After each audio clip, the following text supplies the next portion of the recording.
Everybody that's part of this documentary and the live performance in the video knows exactly where the lyric's coming from, you know. I mean, I like to think that if you didn't know me, you could hear this lyric and hopefully relate to it in one way or another, but I just think it's nice that everybody involved with this project, you know, knows where I've been and what my family's been through, and have very often contributed to us being able to come through it all, you know. So it's it feels right, just like everything about the record and everything about Broken Wing. The song itself feels right and personal and intimate.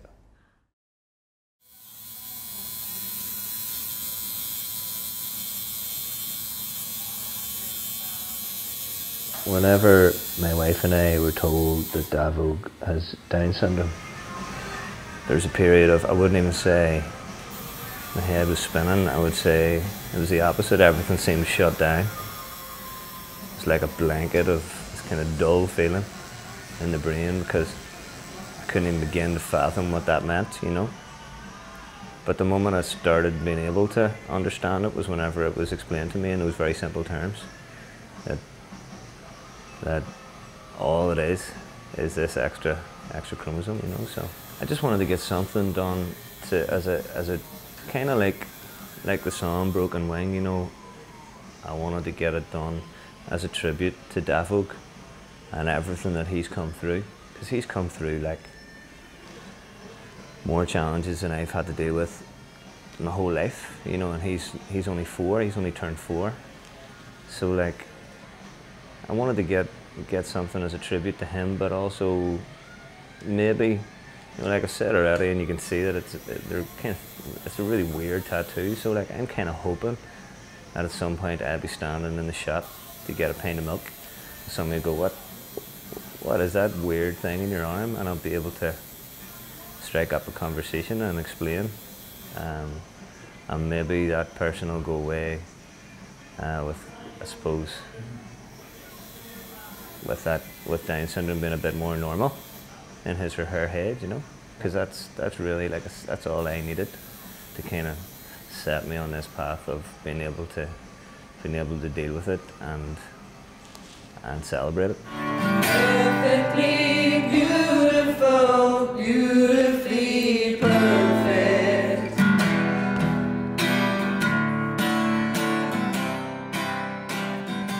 So the venue is the Duncairn Cultural Centre. It's on the Antrim Road in North Belfast, and weirdly enough, for many years, Louise and myself lived just around the corner. Whenever we lived around here, there wasn't much to go to by way of entertainment or live gigs or whatever, you know. And then literally, I think about 10 minutes after we moved to the other side of Belfast, this place opened, and now there's like amazing gigs on every other night, you know. A couple of which I've been to in the near past, and it's the right kind of venue for this song, you know. It's run in the large part by volunteers. It's an old renovated church. It's opened up its doors to all sides of the community here in Belfast, you know. And as soon as I approached Ray, the guy who runs this place, about doing what we're talking about doing, he was all over it in an instant, you know, and gave us the venue for free, sending down an engineer to help us out with the video tomorrow, and it's just a little piece of the jigsaw where Broken Wing is concerned, and again falls into that very personal connection that the song has, and you know, everything to do with this song is personal to me, you know. The lyric, obviously, the musicians, the way it was written, this video, you know, the choir, the Broken Wing choir, made up of old friends and really talented musicians that I've worked with over the years. And So are we going? Am I going? Are you going low? No, you stay up here. Yeah. Do you want listen to the bass junkie here? Yeah, yeah. Well, I could. Oh, you can sing it down if you want, yeah. Well, I don't mind, like whatever. Because I was whatever you want. because I was trying to figure out myself whether to go So, higher so or either, lower. but yeah, you definitely stay up. Alright, If okay. you want to go, you don't need a flat. That's fine. So let's see how it sounds. Okay, so 1, 2, 3, 4, 5, 6. Oh, okay. No, I don't give intros. I'm like, Yeah. I'm like. So I've never worked with you before, Cormac. James Brown, you know. Yeah. I'm just like sing. Okay. And if you miss a note, you're docked a tenner Oh, from your wages as okay. well. So I'm on -10 right now. Okay. Okay. Yeah. So, I'll never let him fall.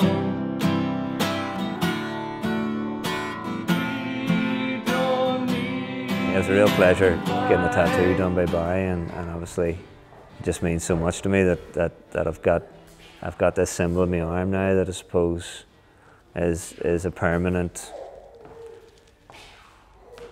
connection with something that makes my son so amazing. Perfectly beautiful, beautifully perfect. Couldn't change a thing, but my baby. Oh yeah. To think about where this song began, which was basically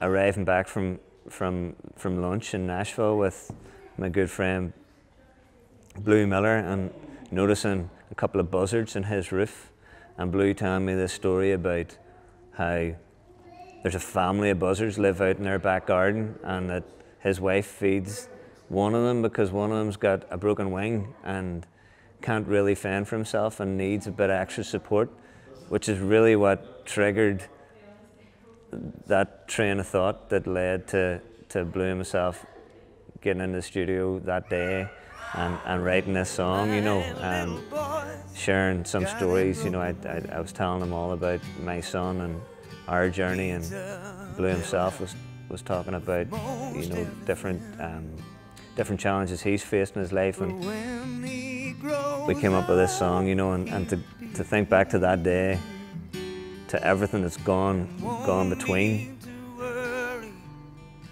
to now where we're standing in the Duncairn in North Belfast, rehearsing this song with a 14-piece choir, getting ready to shoot the video and make an amazing live recording tomorrow.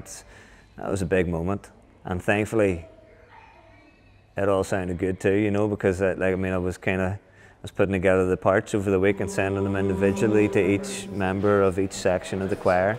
And it's always like a gamble, you know, that you could turn up and it could all fall apart at any moment, but it's pretty powerful stuff, you know, so I'm really looking forward to how it's all going to go down tomorrow. It's alright to be alive. Perfectly beautiful, beautifully perfect, and I wouldn't change a thing. But my baby's broken wing. I suppose this album campaign and the launch of all this music, it's a different bag to anything that's gone before, you know. Feels like the aims are very different to normal. I remember being told, I think 1 in 1,000 babies are born with Down syndrome. You know, getting little pieces of knowledge like that just starts to normalise the whole process. And then obviously being told that yes, there's this amazing centre called the Mencap Children's Centre, and you should get your child in there, you know, and you want to see the work they do. That was another tangible thing we could do to help our child. I remember going that afternoon that we got the blood results back and sitting in the Culterland, having a cup of coffee and ringing the Mencap Centre and being told, you're a bit early in this, you know. Like, I think it was about a year and a half early to be ringing them, but it didn't matter. It was like I was able to talk to somebody who could actually help our child out and help us all deal with this as a family, you know. It's so important to me that this project just has a personal connection in everything everything that we do, you know. And we're out there, and there's 14 friends and musicians, and the Unholy Gospel Band who we've played hundreds and hundreds of gigs together, and it's all coming together in this beautiful venue to hopefully record an amazing video for Broken Wing and do the song justice, you know. Like, I've no expectations in my head really about what this record or what this song can do. All I want is for a song as important as Broken Wing for me to do the song justice in everything that I can do, everything that is under my control. And I think, you know, this is a perfect way to I suppose put the sentiment of the song across in a lovely, intimate venue with the Broken Wing Choir, who have had one rehearsal and already sound like they've toured the world together. So it's really, really exciting.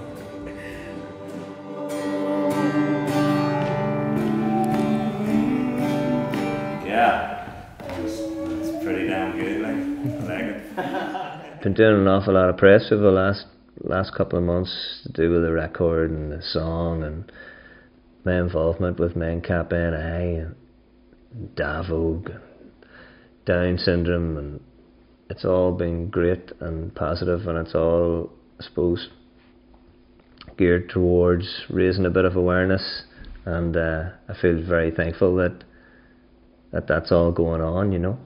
But something that's come up a lot is the importance of person first language, and I was misquoted in an interview recently where Davog was referred to as my Down syndrome son, and that kind of got under my skin. And 5 years ago I wouldn't have known the difference between saying Down syndrome son or son with Down syndrome, but the differentiation is huge for me. And you know, it's just really important that people don't use Down syndrome to define my son, because that couldn't be further from the truth, you know. He has Down syndrome, he is not Down syndrome, and what he is a colourful human being who can be a wee buck agent when he wants to be, you know. He loves his music, he throws stuff at his brother, he kicks his dinner around the kitchen.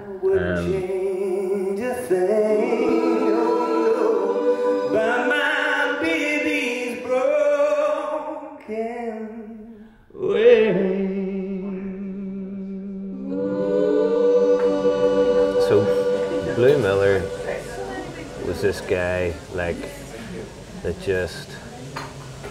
he just oozed Nashville, you know. He's from Detroit originally. He joined Bob Seger's band at age 16. So he got an education in rock and roll at a very young age. Forward to that. I love Cormac's music. I love his voice, and this is going to be a treat for me. He was the first Nashville guy that I was put in a room with whenever I first started going over there. And you know, some writing partnerships work and some you have to work at. This just felt right from the beginning, right down to his amazing studio with all these really expensive guitars on the wall, the colour of it, the smell of it. And I've written, I think, maybe 7 or 8 songs with Blue, all of which have a power to it and have personality and come from a very real place, either in his life or my life or both. But Broken Wing was something that was like it went deeper, you know. What are your thoughts, Lou? First time I met him, he was really quiet. We sat in that corner right there, you know. And that's when we wrote Whole Again. And from that moment, it just seemed to be a friendship that I hoped was going to last forever. Just finished laying down the guide guitar track for the first song, and his wife Beth arrived in the studio and made some excuses about how they had to close up early that day, and they had a place to be, you know. And I thought it was kind of odd, but who am I to question? And love Blue and Beth equally, and away we went. And I was back in my friend's place in Nashville, wondering kind of what was going on, and didn't hear anything until the next day, and got a phone call from Beth to say that Blue had been having these blackouts the last few weeks. It seemed like within no time at all, like a matter of days, Blue was in surgery, having his head opened up to deal with a brain condition that he developed. Blue never really got well from that point on. He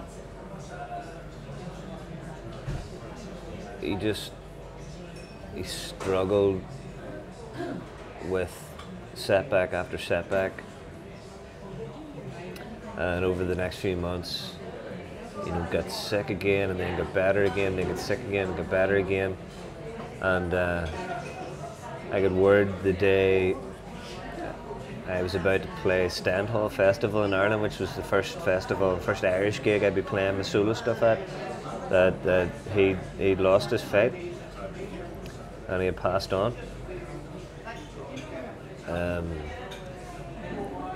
I always thought he would come through, and he just didn't. He didn't win this one. So kind of feel like, as well as all this great stuff that is happening around the NCAP and Davog and all the good this record is doing, I also feel a responsibility on my shoulders to do him proud as well, because it's his song too, and it's his record too. And I think about Beth and Blue on a very regular basis, and how I owe it to those guys to do something that matters with this album. You know, it doesn't have to sell, it doesn't have to have a billion hits on Spotify or sell 1 million copies. It just has to matter, so that some of those last writing sessions that Blue gave his time to and his energy to, I suppose the songs that emanated from those sessions continue to live on for a while anyway. So, yeah, I miss him, and I'll miss riding with him, and I'll miss that big green studio of his. And whenever I get back to Nashville, Beth's door will be the first one I knock, and yeah, I'll really miss him.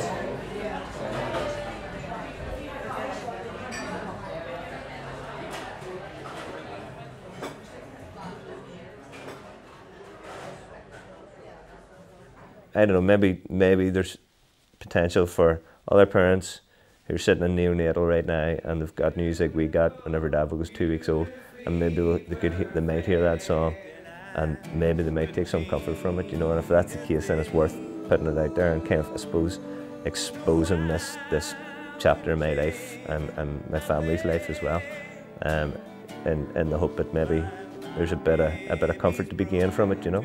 3, 4, 5, 6. He don't need to fly. That's alright. Neither do I. Perfectly beautiful, beautifully perfect, and I wouldn't change a thing.